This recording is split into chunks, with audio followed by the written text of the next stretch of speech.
Trump دھمکی لائی Trump نے ہوں مولوی پیر تے پاکستانی جتنے بک بک کر دے سن مولوی خادم بڑی سخت تقریریں کرتا ہے تو میں کہوں ٹرمپ نو کہو نا اسلام امن کا درس دیتا ہے کیوں جی میں تقریر کردا سی تے کہندے نے بڑی ڈاڈیاں تقریراں کرنا او چلو پاکستانی حکمران چلو جنرل باجوی نو خدا اور ہمت دے انہیں کم از کم اتنی گل تے کر دیتی کہ ہمیں امریکی امداد کی ضرورت نہیں ہے تو جنیا تھوڑا جا 2 قدم اور ودا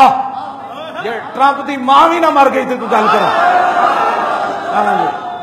ٹرمپ کون ہوتا ہے چوڑا پاکستان کے اندر حملہ کرنا چاہتا ہے چوڑے تو یہ عراق نہیں ہے یہ شام نہیں ہے یہ یمن نہیں ہے یہ سعودیہ نہیں ہے جنہوں نے تمہیں تحفے دیے یہاں محمد عربی کے وہ غلام رہتے ہیں جنہوں نے ٹیک دیکھ کر اپنی گردنیں نیچے کر لی تھی ٹیکوں کے نیچے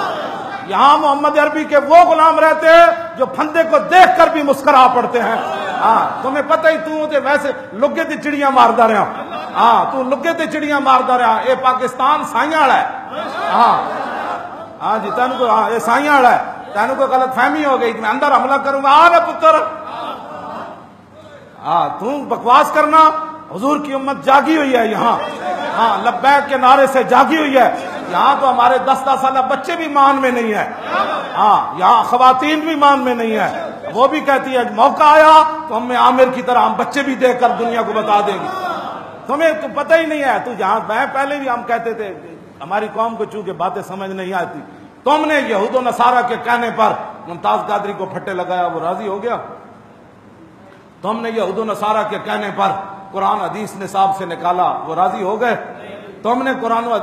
یہود و نصارہ کے کہنے پر ممتاز قادری کو قاتل اور دہشت گرد قرار دیا یہود و نصارہ راضی ہو گئے تم نے نصاب پورا بدل دیا یہود و نصارہ راضی ہو گئے تم نے مسجدوں کے سپیکر اتارے یہود و نصارہ راضی ہو گئے تم نے ہزاروں پرچے کاٹ دیے درود و سلام پر یہود و نصارہ راضی ہو گئے تم نے ننگی بچیاں پرویز مشرف نے ننگی بچیاں مسلمانوں کی بش کو نچا کر دکھائیں وہ راضی ہو گئے کبھی بھی قرآن کا یہ فیصلہ ہے ولن ترضى عنك اليهود ولا النصارى حتى تتبع ملتهم فرمایا میرے حبیب اعلان کر دو قیامت تک امت کو کہ یہود و نصارہ کبھی بھی تم سے راضی نہیں ہوں گے ایک صورت ہے راضی ہونے کی کہ تم اسلام چھوڑ کر یہودی ہو جاؤ یا نصرانی ہو جاؤ اس لیے بہتر یہی تھا کہ انسان یہود و نصارہ کے ساتھ یاری نہ لگاتا میں آپ ایک روایت بیان کر کے اپنی بات ختم کرتا ہوں سید نعیم الدین مراد آبادی نے بھی یہی لکھا فاروق اعظم کے زمانے میں حضرت ابو موسیٰ اشعری بصرہ کے گورنر تھے حضرت عمر کو بتایا گیا کہ انہوں نے ایک نصرانی کو اپنا کاتب رکھا ہوا ہے وہ لکھتا ہے ان کے خط و کتابت حساب کتاب لکھتا ہے حضرت عمر نے ابو موسیٰ اشعری کو بلا لیا گورنر کو بلا لی فرمایا تو نے ایک نصرانی کو یہ عہدہ کیوں دیا ہے اللہ ان کو ذلیل کہتا ہے تو ان کو عزت دیتا ہے اللہ کہتا ہے ان کو دور رکھو تم ان کو قریب کرتا ہے ابو موسیٰ اشعری کہنے لگے کہ اس کے بغیر میرا گزارا نہیں سنیں ذرا بات اسلام یہ ہے ابو موسیٰ اشعری کہنے لگے کہ اس کے بغیر میرے سلطنت نظام نہیں چل سکتا یہ بڑا قابل ہے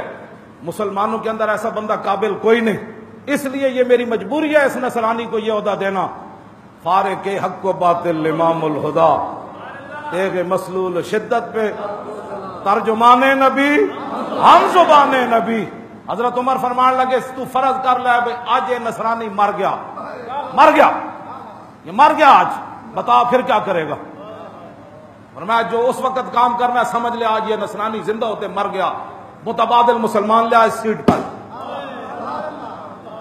جب بات یہ ہو نا تو پھر اسلام اپنی آب و تاب کے ساتھ کسرا کے دروازے کھڑکا دیتا ہے جب یہود و نصارہ کو تم پروٹوکول دو گے اور ان کو بڑے بڑے عہدوں پر بٹھا کر وہ بھی 295 پر بات کرے ہاں جی وہ بھی 295 پر عیسائیوں کو بلا کر بھی 295 پر وہ بات کریں بتاؤ اے عیسائیوں قیامت تک کوئی مسلمان عیسیٰ علیہ السلام کے بارے میں کیوں بھی کر سکتا ہے تم ہمیں درس دیتے ہو امن و سکون کے اور عیسائی بھی 295 کے تم نہ بھونکو نا ہم تو بناؤ قانون عیسیٰ علیہ السلام کے بارے میں دنیا کے اندر جیڑا مرضی قانون بناؤ اسی تواڈے نال کھڑیا ساڈے دل وچ کوڑ کوئی نہیں نا